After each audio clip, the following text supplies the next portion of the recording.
Capítulo 30. Jesús vuelve al templo diariamente. Un acontecimiento instructivo por el camino. La mañana siguiente, que según nuestros cálculos, era lunes, el segundo día de la semana de la Pasión, Jesús y los 12 volvieron a Jerusalén y pasaron la mayor parte del día en el templo. Habían salido de Betania desde muy temprano y por el camino Jesús tuvo hambre. Mirando hacia adelante vio una higuera que se distinguía del resto de muchas otras de la región por el hecho de que se hallaba cubierta de hojas, aunque la temporada de la fruta todavía no llegaba. Es bien sabido que el capullo de la fruta de la higuera brota más temprano que las hojas, y que para cuando el árbol alcanza su mayor frondosidad los higos ya han empezado a madurar. Por otra parte, hay cierta variedad de higo que se puede comer aun cuando todavía está verde. Por cierto, hasta el día de hoy es muy estimada la fruta sin madurar en el oriente. Por tanto, sería razonable que uno esperase hallar higos comestibles, aun a principios de abril, en un árbol que ya se había cubierto de hojas. Cuando Jesús y el grupo llegaron a este árbol particular, sobre el cual con justificada razón esperaban hallar abundancia de fruta, no encontraron en él sino hojas. Era un árbol de hermoso aspecto, pero sin fruto y estéril. No tenían ni higos secos de la estación anterior, que con frecuencia se hallaban en los árboles fructíferos durante la primavera. Jesús pronunció sobre el árbol un decreto de esterilidad perpetua: nunca jamás coma nadie fruto de ti, dijo, según la relación de ese Marcos, o, como leemos en ese Mateo, nunca jamás nazca de ti fruto. El segundo de los escritores sigue diciendo que la higuera luego se secó, pero el primero da a entender que el efecto de la maldición no se manifestó sino hasta la siguiente mañana, cuando Jesús y los apóstoles, que una vez más viajaban de Betania a Jerusalén, vieron que la higuera se había secado desde las raíces. Pedro llamó la atención al árbol seco, y dirigiéndose a Jesús, exclamó: Maestro, mira, la higuera que maldijiste se ha secado.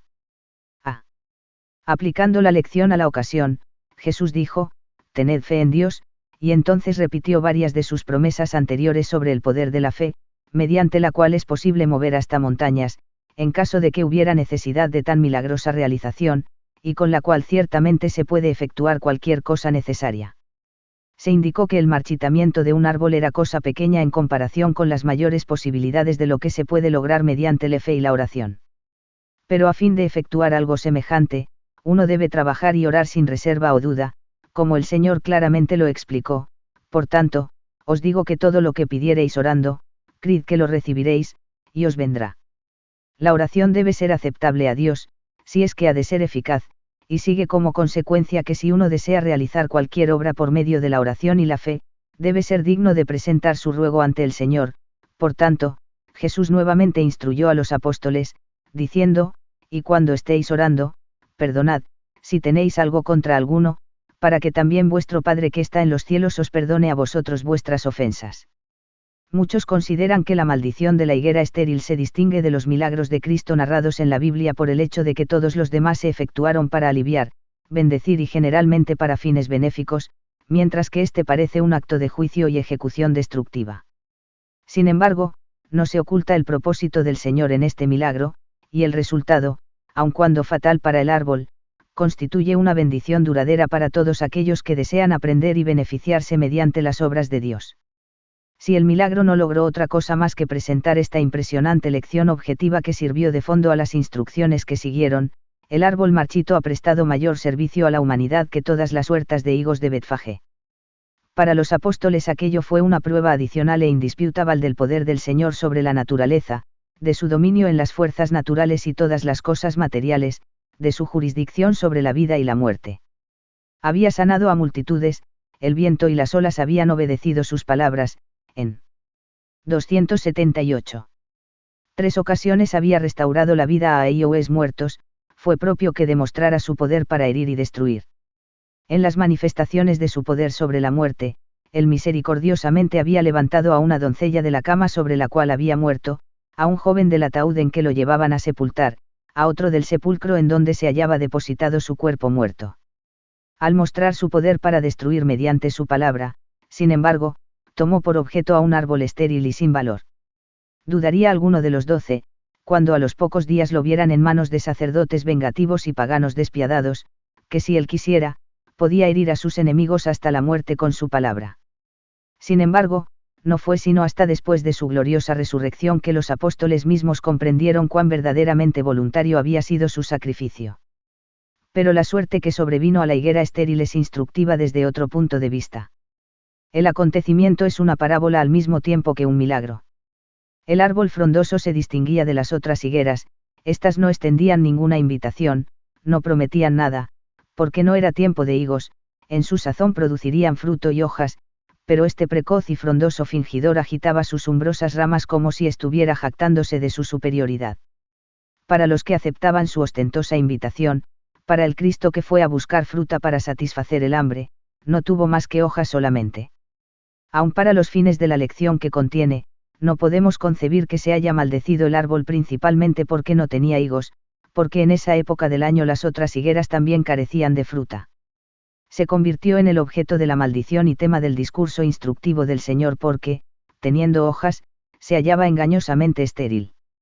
Si fuera razonable atribuirle agencia o albedrío moral al árbol, tendríamos que tacharlo de hipócrita. Su completa esterilidad, junto con su abundancia de hojas, lo tornan en un tipo de hipocresía humana.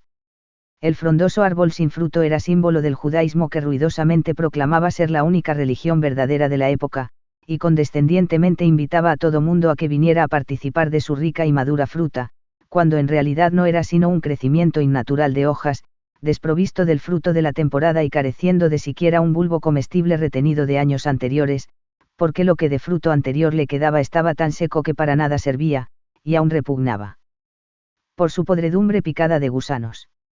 La religión de Israel se había degenerado en una mojigatería artificial, cuya ostentación y vana profesión sobrepujaba las abominaciones del paganismo.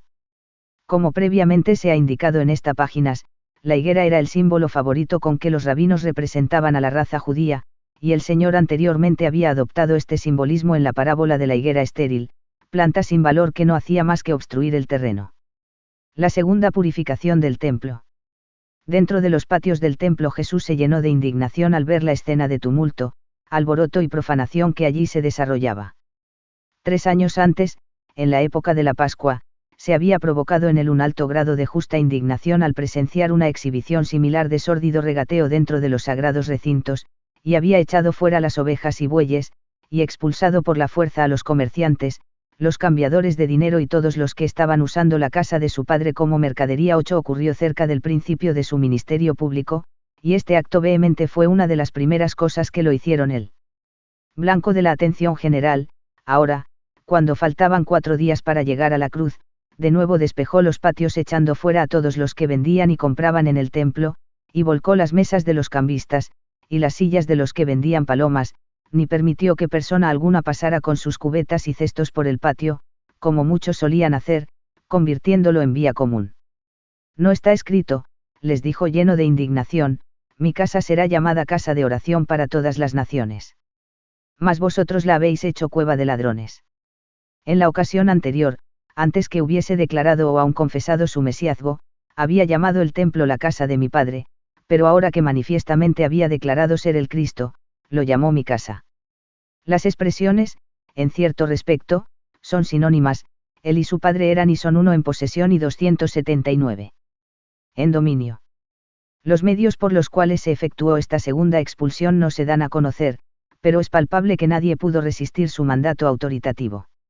Obró con la fuerza de la justicia ante la cual los poderes de la maldad tuvieron que retroceder. Tras la tormenta de su indignación siguió la calma de un ministerio bondadoso. A los patios despejados de su casa llegaron los ciegos y lisiados, cojeando y palpando, y él los sanó. Los principales sacerdotes y escribas ardían en cólera contra él, pero se hallaban impotentes. Habían decretado su muerte e intentado repetidas veces tomarlo preso, y ahora lo veían sentado en el sitio donde ellos afirmaban tener jurisdicción suprema, y temían echarle mano por causa de la gente común, a la cual profesaban despreciar, y sin embargo, sinceramente temían, porque todo el pueblo estaba suspenso oyéndole. La ira de los oficiales se agravó todavía más por motivo de un suceso emocionante que parece haber resultado o seguido inmediatamente tras su misericordiosa curación de los afligidos en el templo. Algunos niños vieron lo que hizo, y sus pensamientos inocentes, libres aún del prejuicio de la tradición, y con ojos que el pecado no había cegado todavía, reconocieron en él al Cristo y prorrumpieron en un himno de alabanza y adoración escuchado por los ángeles. Hosanna al Hijo de David. Los principales del templo, con una saña que no pudieron disimular, le dijeron, ¿oyes lo que estos dicen?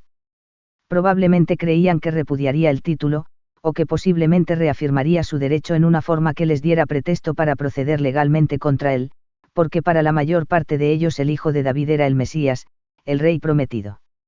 Se disculparía por la blasfemia consiguiente a la injustificada asunción de tan solemne dignidad.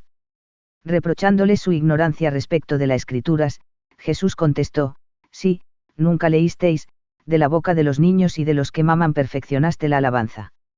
Era ya el atardecer del lunes, Jesús se apartó de la ciudad y volvió de nuevo a Betania donde estaba alojado. Esta manera de proceder era la más prudente, en vista de la determinación de los príncipes de hacerlo caer en sus manos sin alborotar al pueblo, si acaso podían.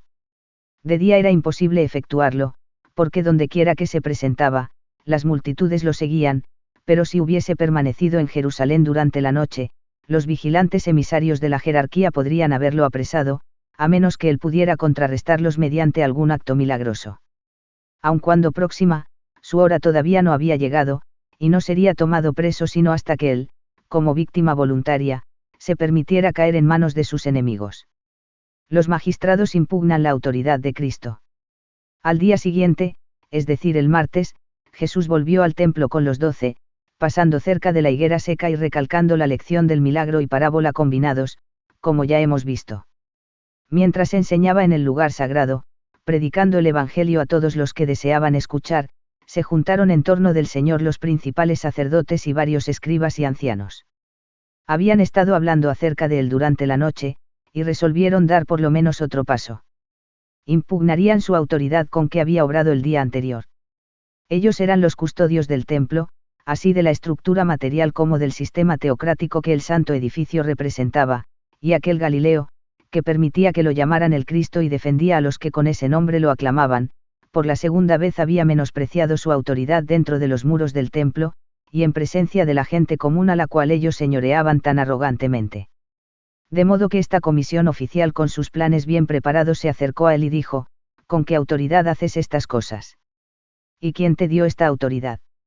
Este acto indudablemente constituía el primer paso de un esfuerzo concertado de antemano para suprimir las actividades de Jesús, así de palabra como de hecho, dentro de los recintos del templo. Recordaremos que después de la primera purificación del templo los judíos llenos de ira habían exigido a Jesús una señal mediante la cual pudieran juzgar el asunto de su comisión divina, y es significativo que en esta segunda ocasión no se pidió una señal, sino más bien una declaración. 280. Precisa respecto de la autoridad que poseía, y quién se la había dado. Conocían su ministerio de 3 años de milagros y enseñanzas. El día anterior habían sido sanados los ciegos y cojos dentro de los muros del templo. Lázaro, testimonio viviente del poder del Señor sobre la muerte y la tumba, se hallaba delante de ellos. Demandar otra señal equivaldría a exponerse manifiestamente al ridículo del pueblo. Sabían cuál era la autoridad que el Señor afirmaba, de modo que su pregunta tenía un propósito siniestro. Jesús no se dignó darles una respuesta que posiblemente pudieran tomar como pretexto adicional para contradecirlo, pero sí se valió de un método muy común entre ellos, el de contestar una pregunta con otra. Respondiendo Jesús, les dijo, yo también os haré una pregunta, y si me la contestáis, también yo os diré con qué autoridad hago estas cosas. El bautismo de Juan, ¿de dónde era? ¿Del cielo, o de los hombres? Los judíos consultaron entre sí, sobre la respuesta que mejor les ayudaría a zafarse de aquella embarazosa situación, pero nada se dice de que hayan intentado acertar la verdad y responder consiguientemente, se hallaban completamente confusos. Si contestaban que el bautismo de Juan era de Dios, Jesús probablemente les preguntaría por qué entonces no habían creído al Bautista, y por qué no habían aceptado el testimonio que Juan había dado de él. Por otra parte, si afirmaban que Juan no tenía autoridad divina para predicar y bautizar, se echarían encima al pueblo, porque las masas reverenciaban al Bautista martirizado y lo tenían por profeta. A pesar de su preciada erudición, contestaron como aturdidos niños de escuela cuando se enteran de las dificultades ocultas en lo que al principio parecía ser solo un problema sencillo. No sabemos, le dijeron. Entonces Jesús respondió, tampoco yo os digo con qué autoridad hago estas cosas. Los principales sacerdotes, escribas y ancianos del pueblo se vieron burlados y humillados.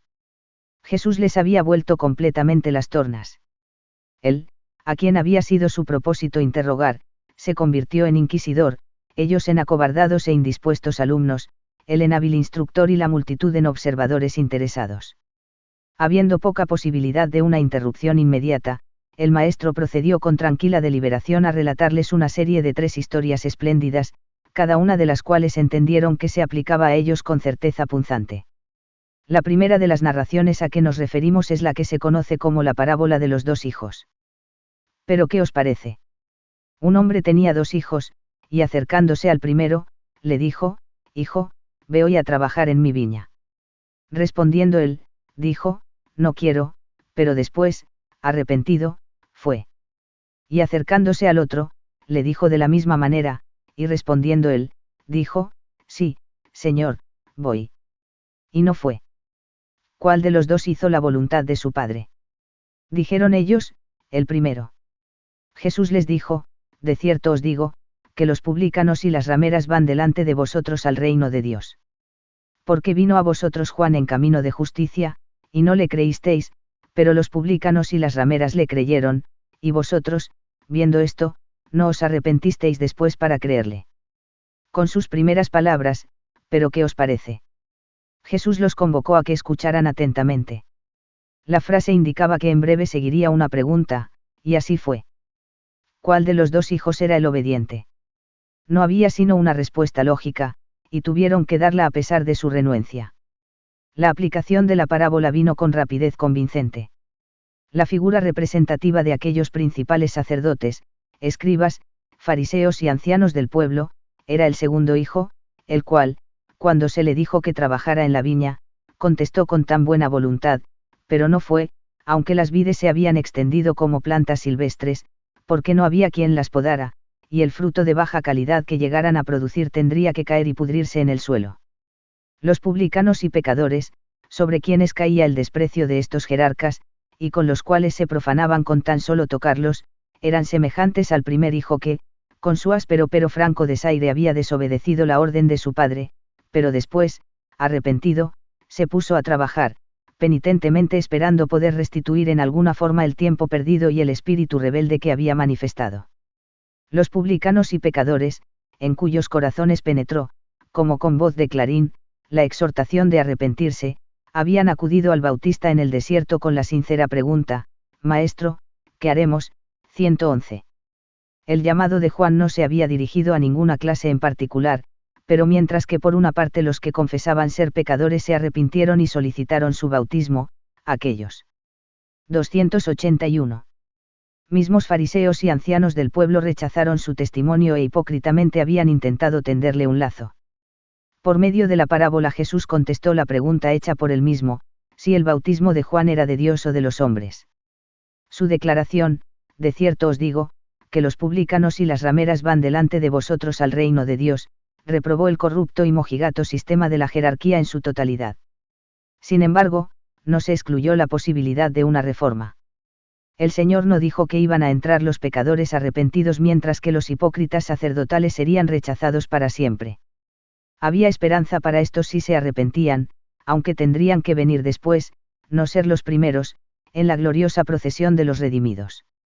Continuando el mismo discurso, el Señor presentó la siguiente parábola de los labradores malvados. Oíd otra parábola: hubo un hombre, padre de familia, el cual plantó una viña, la cercó de vallado, cavó en ella un lagar, edificó una torre, y la arrendó a unos labradores, y se fue lejos. Y cuando se acercó el tiempo de los frutos, envió sus siervos a los labradores, para que recibiesen sus frutos. Mas los labradores, tomando a los siervos, a uno golpearon, a otro mataron, y a otro apedrearon. Envió de nuevo otros siervos, más que los primeros, e hicieron con ellos de la misma manera. Finalmente les envió su hijo, diciendo: tendrán respeto a mi hijo. Mas los labradores, cuando vieron al hijo, dijeron entre sí: este es el heredero, venid, matémosle, y apoderémonos de su heredad. Y tomándole, le echaron fuera de la viña, y le mataron. Cuando venga, pues, el señor de la viña, ¿qué hará a aquellos labradores? Le dijeron: a los malos destruirá sin misericordia, y arrendará su viña a otros labradores, que le paguen el fruto a su tiempo. Una vez más los judíos se vieron obligados a responder a la importante pregunta comprendida en la parábola, y de nuevo, pronunciaron su propio juicio en su contestación. La viña, hablando en términos generales, era la familia humana, y más particularmente Israel, el pueblo del convenio. El terreno era bueno y capaz de producir en rica abundancia, las vides eran las más selectas y se habían plantado con cuidado, toda la viña se hallaba ampliamente protegida por un vallado, e idealmente provista de un lagar y una torre. Los labradores no podían ser otros sino los sacerdotes y maestros de Israel, incluso los oficiales eclesiásticos que en esa ocasión se hallaban presentes en su categoría oficial. El señor de la viña había enviado profetas autorizados entre el pueblo para que hablaran en su nombre, y los impíos arrendatarios los habían rechazado, maltratado, y en muchos casos, cruelmente asesinado. En las versiones más detalladas de la parábola leemos que cuando el primer siervo llegó, los despiadados labradores le golpearon, y le enviaron con las manos vacías. Al siguiente, le hirieron en la cabeza, y también le enviaron afrentado, mataron a otro siervo y a todos los que llegaron después maltrataron cruelmente, asesinando a algunos. Aquellos malvados habían utilizado la viña de su señor para su propio beneficio y no habían entregado la parte del producto que pertenecía al dueño legal. Cuando el Señor envió a otros mensajeros, más que los primeros, o en otras palabras, mayores que los anteriores, el ejemplo más reciente siendo Juan el Bautista, los labradores los rechazaron con una determinación impía más rencorosa aún. Por último el Hijo fue en persona, temían su autoridad de heredero legal, y con maldad casi increíble resolvieron matarlo a fin de perpetuar su ilícita posesión de la viña y de allí en adelante considerarla suya. Jesús relató su historia sin interrupción, relacionando el sanguinario pasado con el todavía más trágico y espantoso futuro, cuya consumación llegaría en solo 3 días. Tranquilamente relató, mediante una figura profética, como si ya se hubiera cumplido, la forma en que aquellos hombres impíos echaron al Hijo amado fuera de la viña y lo mataron. No pudiendo evadir la inquisidora pregunta de lo que el señor de la viña natural y justificadamente haría con los labradores malvados, los magistrados judíos dieron la única respuesta lógica, que ciertamente destruiría a aquellos infames pecadores y arrendaría su viña a quienes fuesen más honrados y dignos. Cambiando bruscamente la imagen, Jesús les dijo: «¿Nunca leísteis en las Escrituras, la piedra que desecharon los edificadores, ha venido a ser cabeza del ángulo? El Señor ha hecho esto, y es cosa maravillosa a nuestros ojos. Por tanto os digo, que el reino de Dios será quitado de vosotros, y será dado a gente que produzca los frutos de él. Y el que cayere sobre esta piedra será quebrantado», y sobre 282. Quien ella cayere, le desmenuzará.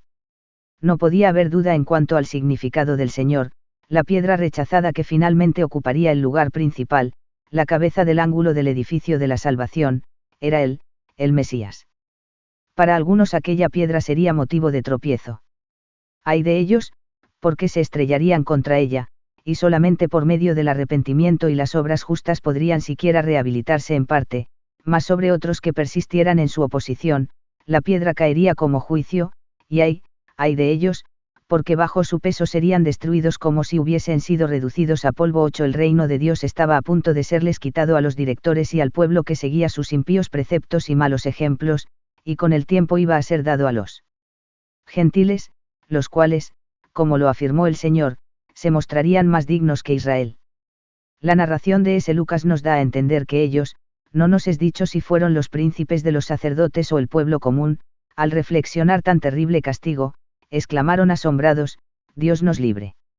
Enterados los principales sacerdotes y fariseos de lo completo que había sido su derrota, y cuán extensa su humillación a los ojos del pueblo, se llenaron de ira y aún procuraron echarle mano allí mismo en el templo, pero la simpatía de la multitud estaba tan palpablemente a favor de Jesús, que los clérigos eclesiásticos desistieron. El pueblo en general, aun cuando no estaba preparado para proclamarlo manifiestamente como el Cristo, sabía que era un profeta de Dios, y no permitieron que su temor de la desaprobación oficial o la posibilidad de algún castigo les impidiera hacer estas manifestaciones de amistad. Jesús reanudó sus enseñanzas relatando la parábola de la fiesta de bodas. Respondiendo Jesús, les volvió a hablar en parábolas, diciendo: «El reino de los cielos es semejante a un rey que hizo fiesta de bodas a su hijo, y envió a sus siervos a llamar a los convidados a las bodas, mas éstos no quisieron venir.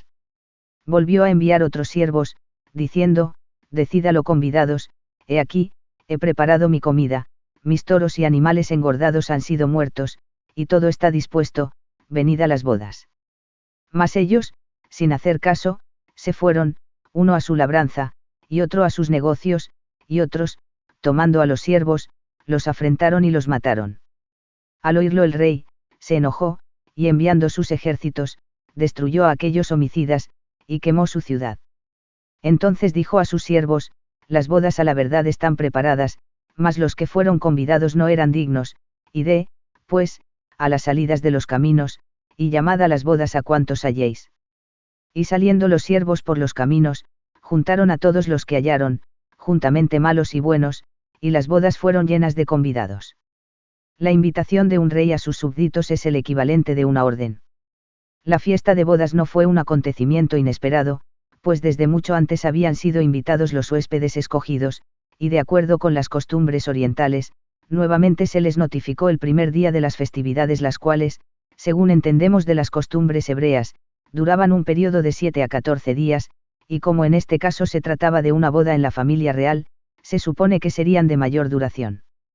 Muchos de los huéspedes invitados se negaron a concurrir cuando se les llamó formalmente, e hicieron caso omiso del segundo y más urgente mensaje del rey tolerante, y se fue cada cual a sus propios asuntos, mientras que los más perversos echaron mano de los siervos que llevaban la invitación real, los trataron cruelmente y aún mataron a algunos. Palpablemente se manifiesta que su menosprecio de la fiesta del rey constituía una rebelión intencional contra la autoridad real, así como una afrenta personal al soberano reinante y a su hijo.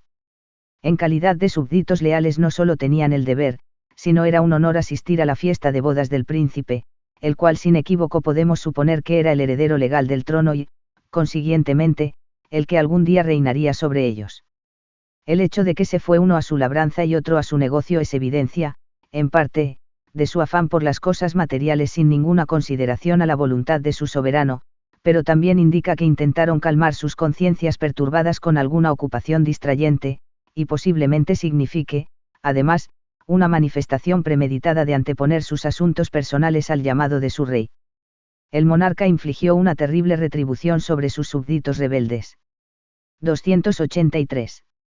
Si se tenía por objeto que fuese una presentación alegórica de algún suceso verdadero, la parábola, al llegar a este punto, deja la historia de lo pasado por la de lo futuro, porque la destrucción de Jerusalén no se efectuó sino hasta varias décadas después de la muerte de Cristo.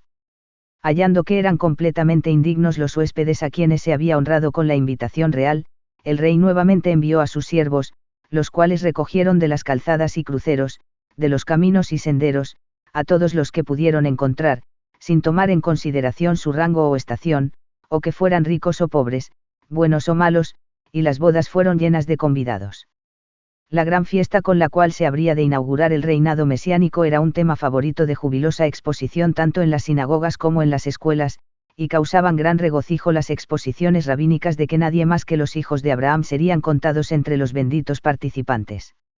El rey de la parábola es Dios, el hijo cuyas bodas fueron el motivo de la fiesta es Jesús, el Hijo de Dios, los huéspedes que fueron convidados primero, y más tarde se negaron a concurrir cuando quedó preparada la fiesta, son el pueblo del convenio que rechazó a su Señor, el Cristo, los invitados posteriores, traídos de las calles y caminos, son las naciones gentiles a las cuales se ha llevado el Evangelio desde la época en que lo rechazaron los judíos, y la fiesta de bodas simboliza la gloriosa consumación de la misión del Mesías.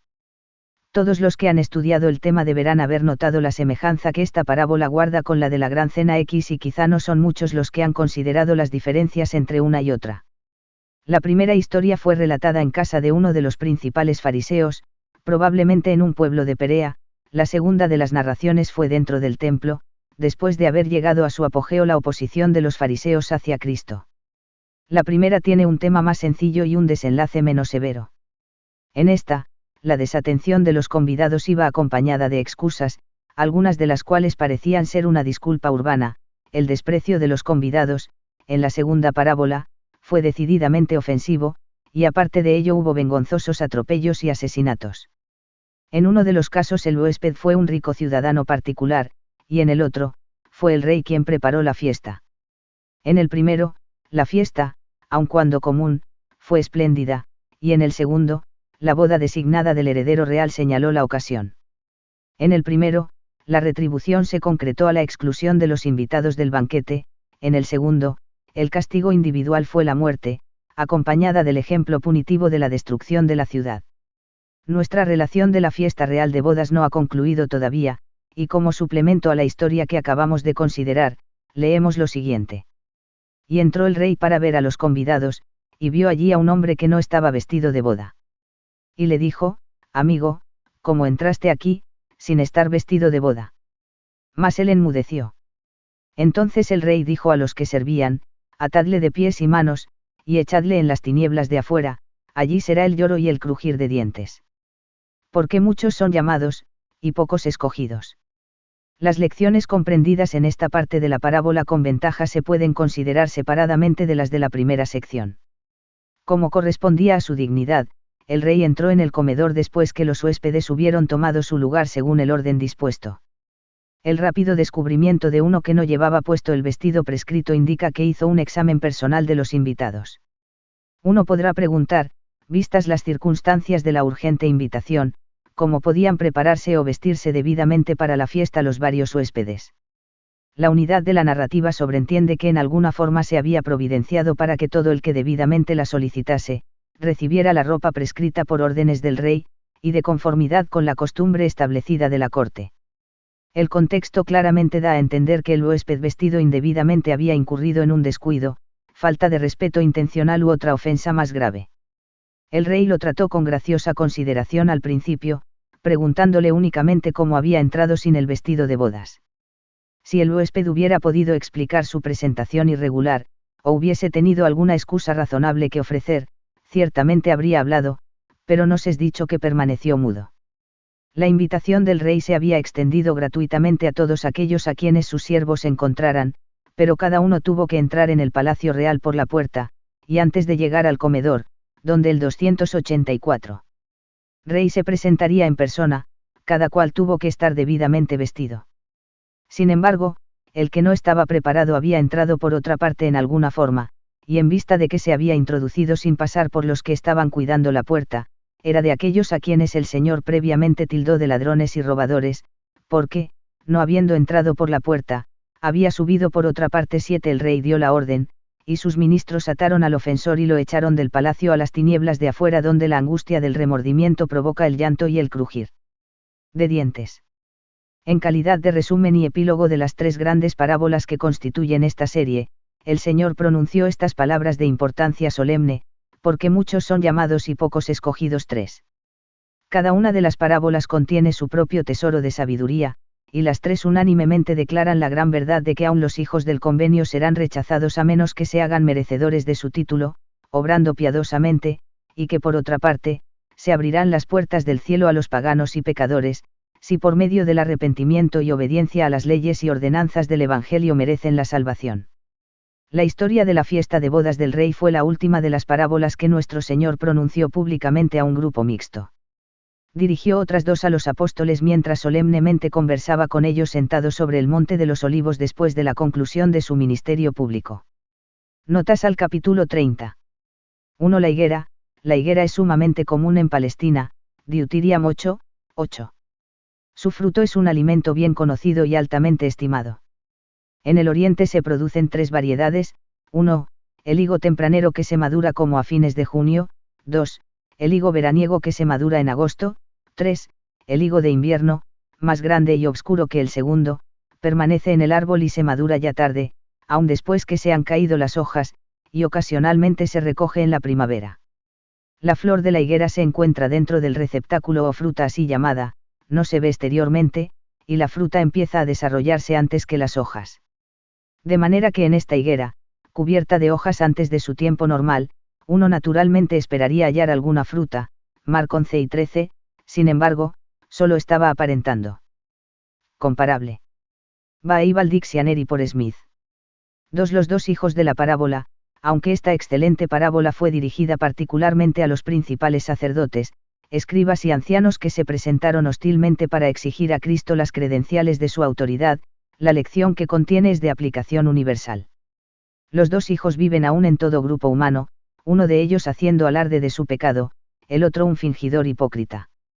Jesús no encomió la áspera respuesta del primer hijo, cuyos servicios el padre solicitó con toda justicia, fue su arrepentimiento subsiguiente, acompañado de las obras, lo que lo hizo superior a su hermano que prometió ir de buena gana, pero no cumplió.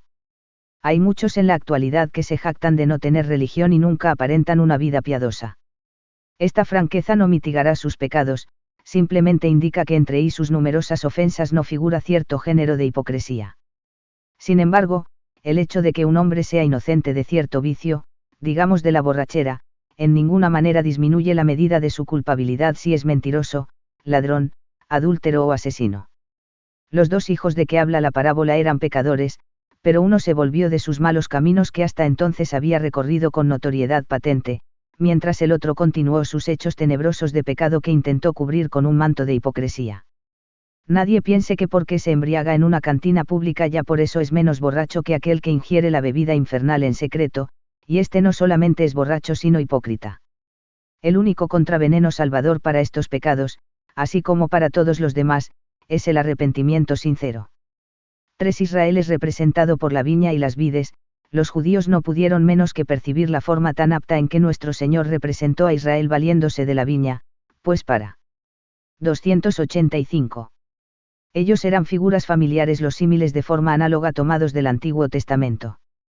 Destaca entre ellos el notable cuadro que Isaías presenta, 5:1-7, en el cual la viña bien cuidada solo produjo uvas silvestres, razón por la cual el desilusionado dueño de la viña determinó derrumbar el muro, quitar el vallado y abandonar la viña. La explicación de la parábola proferida por Isaías es la siguiente: ciertamente la viña de Jehová de los ejércitos es la casa de Israel, y los hombres de Judá planta deliciosa suya. Esperaba juicio, y he aquí vileza, justicia, y he aquí clamor. Por medio de su profeta Ezequiel, el Señor declaró lo inservible que es una vid cuando no produce fruto, 15:2-5, y es palpablemente cierto que la madera de una vid para nada sirve sino para ser quemada, pues como madera, toda la vid es inferior a una rama de los árboles del bosque, versículo 3. Una vid de esta naturaleza representa a Israel, preciosa cuando da fruto, pero buena solo para combustible en caso contrario, y de mala calidad por cierto. El salmista cantó de la vid que Jehová sacó de Egipto, la cual, plantada con cuidado y cercada con vallado, se cubrió de vástagos y renuevos, pero la gracia del Señor se había apartado de la vid, y quedó abandonada. Salmo 80, 8-16. 4. La invitación a la fiesta de bodas, Trench, Parales, página 175-176, comenta en esta forma la invitación comunicada a los huéspedes invitados de antemano. Este llamado a los que previamente fueron convidados concordaba y, como lo atestiguan los viajeros modernos, todavía concuerda en muchos respectos con las costumbres de los orientales. Leemos, por tanto, que Esther invitó a Amán a un banquete para el día siguiente, Esther 5:8, y habiendo llegado la hora, se presentaron los chambelanes para acompañarlo a la fiesta, 6-14. De manera que no existe ni la menor razón para suponer que los convidados eran aquellos que iban a ser invitados.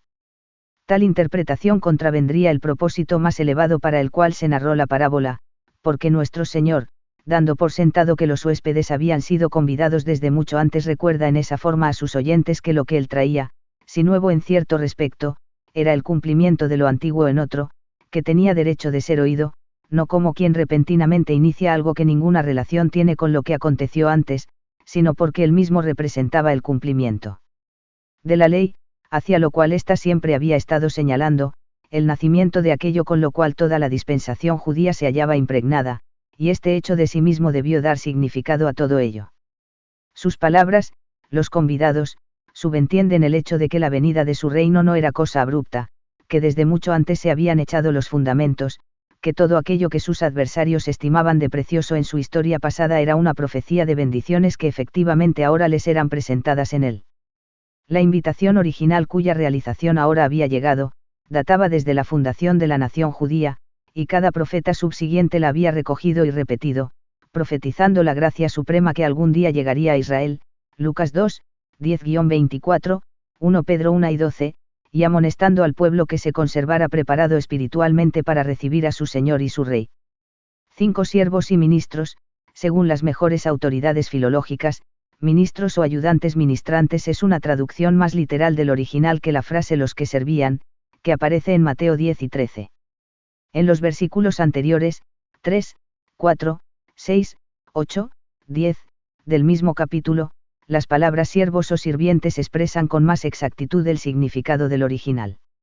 La distinción es significativa, pues da a entender una importante diferencia de categoría entre los siervos enviados a invitar al pueblo a la fiesta, y los ministros que atienden personalmente al rey. Los primeros representan a los siervos de Dios que proclaman su palabra en el mundo, los segundos simbolizan a los ángeles que ejecutarán sus juicios sobre los malvados, separando del reino de nuestro Padre todas las cosas que ofenden. Compárese con Mateo 1 y 30, 39, 41, doc. Y con 86, 5. 6. Los llamados y los escogidos. Citamos parte de las reflexiones de Edersheim sobre el tema, tomo 2, páginas 429, 430. El rey entró para ver a sus huéspedes, y entre ellos notó a uno no llevaba puesto el traje de bodas. En vista de que los invitados eran viajeros y tomando en consideración que la fiesta se hizo en el palacio del rey, no podemos equivocarnos en suponer que se dispuso esta ropa en el palacio para cuantos la solicitaran, y esto concuerda con la circunstancia de que el hombre enmudeció. Su conducta manifestó completa insensibilidad. 286. Concerniente al fin para el cual había sido llamado, ignorancia del debido respeto hacia el rey y del propio decoro en tal fiesta. Porque aun cuando no se había exigido a los huéspedes ninguna preparación anterior, pues a todos se convidó, bien fueran buenos o malos, no por eso se podía hacer caso omiso del hecho de que para poder participar en la fiesta debían ponerse ropa propia para la ocasión. Todos son invitados a la fiesta del Evangelio, pero el que quiera participar debe ponerse primeramente el vestido de bodas del rey, la ropa de santidad evangélica. Y en vista de que en la parábola se dice que solo uno fue descubierto sin esta ropa, el acontecimiento tiene por objeto enseñar que el rey no solo considerará en forma general a sus huéspedes, sino que se hará un examen de cada uno por separado, y que nadie, ni un solo individuo, podrá escapar de ser descubierto entre la multitud de invitados, si no lleva puesto el vestido de bodas. En una palabra, en aquel día del juicio no se hará un examen de las iglesias, sino de los que pertenecen a la iglesia. El llamado se hace a todos, pero uno podrá aceptarlo solo exteriormente, y se sentará en la fiesta, y sin embargo, no será elegido para participar, porque le faltará el vestido de boda de gracia conversiva y santificante. De manera que uno puede ser echado de la cena de bodas a las tinieblas de afuera, con su consiguiente tristeza y angustia.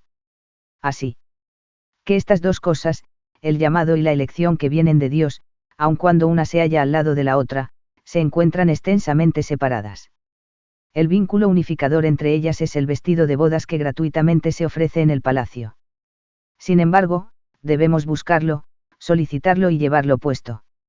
Y aquí, en igual manera nosotros tenemos, uno al lado del otro, el don de Dios y la actividad del hombre. Y todavía, por todas las épocas y para todos los hombres, la misma amonestación, enseñanza y bendición siguen siendo ciertas, muchos son llamados, y pocos escogidos.